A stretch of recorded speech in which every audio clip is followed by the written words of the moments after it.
ആൾക്കാരെ കൂട്ടി പറയണ്ട എന്ന് പറയാൻ വേണ്ടിയിട്ടാണ്. അപ്പം പോന്നു വരുന്നു. അപ്പം ഞാൻ ഇങ്ങനെ നമ്മളെല്ലാം തമാശ പറഞ്ഞ് നമ്മളെല്ലാം ചിരിച്ചുകൊണ്ടിരുന്നപ്പം ജിഷിൻ ചേട്ടൻ ഇവരൊക്കെ എന്തെങ്കിലും നോക്കിയിട്ട് ഒരു പക്ഷേ ജിഷിൻ ചേട്ടനൊക്കെ ഇത് വെളിയിൽ വന്ന് പറയുമെന്ന് തോന്നുന്നു. ആ ഇൻസിഡൻറ്റ് എല്ലാവരും കൂടി ഇങ്ങനെ സ്റ്റക്കായിട്ട് നോക്കാം. അപ്പം ഞാൻ ഇതെന്താ നോക്കിയിട്ട് ഞാൻ സ്റ്റക്കായിട്ട് ഇങ്ങനെ നോക്കിയിട്ട് ഞാൻ കറക്റ്റ് കണ്ണാടിയിൽ കാണും. ബാത്റൂമിൻ്റെ ഒരു സൈഡിൽ ഇവിടെ ഒരു ഈ സൈഡിലൊരു അലമാരി ഇരിക്കുന്നു. അലമാരിയുടെ ഡോർ ഇങ്ങനെ ഓപ്പണായി കിടക്കുകയാണ്. ഈ സൈഡിൽ ഓപ്പണായി കിടക്കുമ്പോൾ ഇതിനകത്തുള്ള മിററിൽ നിന്ന് നേരെ നമ്മളെ ബാത്റൂമിലോട്ട് റിഫ്ലക്ട് ചെയ്ത് ഇങ്ങനെ കാണാൻ പറ്റും. ഇങ്ങനെ അപ്പോൾ എനിക്ക് അതിനോട് പറഞ്ഞാൽ മനസ്സിലാവും. ചിലപ്പോൾ നമ്മളിങ്ങനെ കാണുമ്പോൾ ആ കണ്ണാടി കൂടെ ബാത്റൂം കാണാൻ പറ്റുന്നത്.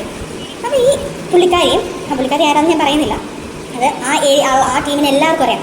ഈ പുള്ളിക്കാരിയും ഫിറോസ് ഖാനും കൂടെ അവിടെ നിന്ന് സിഗരറ്റ് വലിച്ചിട്ട് കൊടുക്കുന്നു, ഫ്രഞ്ച് എടുക്കുന്നു. ഇതാണ് ഞാൻ കാണുന്നത്. അത് ആ സമയത്താണ് ഞാൻ കണ്ടിട്ട് കുറച്ച് നേരം ഞാൻ സ്റ്റക്ക് നിൽക്കുന്നത്. എന്താ ഇവരെല്ലാവരും എന്നെ നോക്കുന്നു. ഒരു നിമിഷം ഞാൻ ബ്ലാങ്ക് ആയിട്ട് പെട്ടെന്ന്. എല്ലാവർക്കും മഴവിൽ മീഡിയയിലേക്ക് സ്വാഗതം. ആദ്യമായിട്ടാണ് നമ്മുടെ ചാനൽ കാണുന്നതെങ്കിൽ സബ്സ്ക്രൈബ് ചെയ്യാൻ മറക്കല്ലേ. ഇപ്പോൾ സജന ഫിറോസ് ഇഷ്യൂ ആണ് സോഷ്യൽ മീഡിയയിൽ സംസാര വിഷയം. മാത്രമല്ല സജന കുറേ വെളിപ്പെടുത്തലുകൾ നടത്തി പുറത്തേക്ക് വന്നിരിക്കുകയാണ്. ഇപ്പോൾ ഇതിനു മുമ്പ് ഫിറോസാണ് പുറത്തേക്ക് വന്നത്. കർമ്മ ഇസ് എ ബൂമറാങ് എന്നൊക്കെ പറഞ്ഞ് എല്ലാവരും ഫിറോസിനെ സപ്പോർട്ട് ചെയ്തുകൊണ്ടിരിക്കുന്ന സമയത്താണ് സജന ബോംബുകൾ പൊട്ടിച്ചുകൊണ്ട് വന്നിരിക്കുന്നത്. മാത്രമല്ല കാര്യങ്ങൾ സംസാരിക്കുന്നത് കേട്ടുകഴിഞ്ഞാൽ ഇവിടെ മൊത്തത്തിൽ ഫിറോസിന് പണിപാളുന്ന ലക്ഷണമാണ്. ഒന്നിപ്പറഞ്ഞ് രണ്ടാമത്തേന് വിദേശത്തിലെ ആണുങ്ങളെയും അമേരിക്കയിലെ ആണുങ്ങൾ ജീവിക്കുന്ന പോലെയും പെണ്ണുങ്ങൾ ജീവിക്കുന്ന പോലെയും ഒന്നുമല്ല നമ്മൾ ജീവിക്കുന്നത്, സംസ്കാരമുള്ളവരാണ് എന്നൊക്കെ കുറേ പറയുന്ന ആൾക്കാരാണ് നമ്മൾ.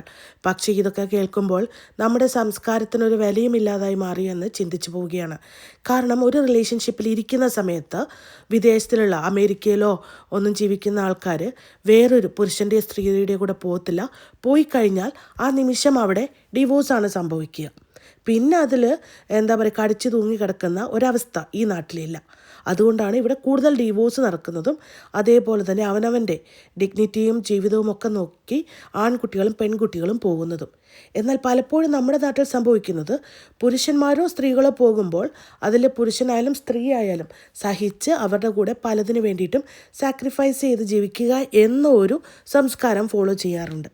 വിദേശ രാജ്യങ്ങളിലൊക്കെ പാർട്ട്ണർ ഉള്ളപ്പോഴോ ഭാര്യ ഭർത്താവ് ഉള്ളപ്പോഴൊക്കെ മറ്റുള്ളവരുമായിട്ട് പോകുന്നത് വളരെ തെറ്റായ ഒരു കാര്യമാണ്. ഒരു രീതിയിലും അതിനൊരു ക്ഷമയും കിട്ടാറില്ല. പക്ഷെ നമ്മുടെ നാട്ടിൽ അങ്ങനെയല്ല.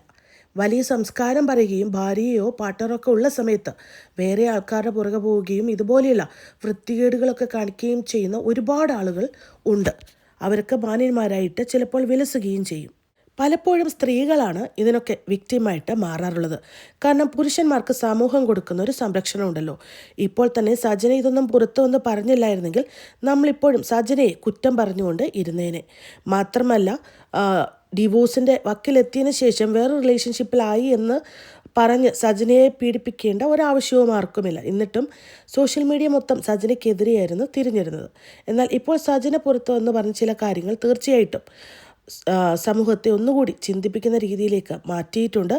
മാത്രമല്ല സ്വന്തം ഭാര്യയുടെ മുന്നിൽ തന്നെ വച്ച് മറ്റുള്ള സ്ത്രീകളോട് മോശം കാണിക്കുന്ന ഒരു വ്യക്തിയായിരുന്നു ഫിറോസ് എന്ന വെളിപ്പെടുത്തൽ കൂടി സജന നടത്തിയിരിക്കുകയാണ്. മാത്രമല്ല അത് ഒരുപാട് പേർ കണ്ടു എന്നും അവകാശപ്പെടുന്നുണ്ട്. എന്തായാലും ഇത്തരത്തിലുള്ള സംഭവങ്ങൾ നടക്കാതിരിക്കട്ടെ. ഒരു റിലേഷൻഷിപ്പിലായിരിക്കുമ്പോൾ ആ വ്യക്തിയോട് സത്യസന്ധരായും അതേപോലെ വിശ്വസ്തരായിട്ടും മുന്നോട്ട് പോവുക എന്നത് ഒരു ബേസിക് മനുഷ്യൻ്റെ സ്വഭാവമാണെന്ന് ആണുങ്ങളും പെണ്ണുങ്ങളും മനസ്സിലാക്കേണ്ട കാലമൊക്കെ അതിക്രമിച്ചു. താല്പര്യമില്ലെങ്കിൽ കളഞ്ഞിട്ട് പോടും. അല്ലാതെ അങ്ങോട്ടും ഇങ്ങോട്ടും ഇങ്ങനെ ഇൻസൾട്ട് ചെയ്യുന്ന കാര്യങ്ങൾ ഒന്ന് ആലോചിച്ച് നോക്കും. ഒരു ഭാര്യയുടെ മുന്നിൽ ഭർത്താവ് വേറൊരു സ്ത്രീയോട് കാണിക്കുമ്പോൾ ആ ഭാര്യയ്ക്ക് കൊടുക്കുന്ന ആ സീറോ റെസ്പെക്റ്റിനെ കുറിച്ച് ചിന്തിച്ച് നോക്കൂ. ഇനി ഭാര്യ ഇതുപോലെ ഭർത്താവിനോട് ചെയ്യുകയാണെങ്കിലും ആ പുരുഷന് കൊടുക്കുന്ന 0 റെസ്പെക്റ്റിനെ കുറിച്ചൊന്ന് ചിന്തിച്ച് നോക്കൂ. ഇത്തരത്തിലുള്ള സംഭവങ്ങൾ ഒരിക്കലും നടക്കാതിരിക്കട്ടെ.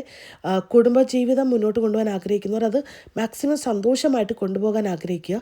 പറ്റില്ല എന്ന് കണ്ടു കഴിഞ്ഞാൽ പരസ്പരം ദ്രോഹിക്കാതെ കൊന്നുകളയാതെ അല്ലെങ്കിൽ അവരുടെ ജീവിതം ദുസ്സഹമാക്കാതെ മാറിക്കൊടുക്കുക. ഇഷ്ടമുള്ളതുപോലെ സന്തോഷമായിട്ട് ജീവിക്കട്ടെ. എന്തായാലും ഇക്കാര്യത്തിൽ എന്താണ് പ്രേക്ഷകരുടെ അഭിപ്രായം എന്നറിയാൻ താല്പര്യമുണ്ട്. കമൻറ്റുകളായിട്ട് രേഖപ്പെടുത്താൻ മറക്കല്ലേ. ആദ്യമായിട്ടാണ് നമ്മുടെ ചാനൽ കാണുന്നതെങ്കിൽ സബ്സ്ക്രൈബ് ചെയ്യണേ.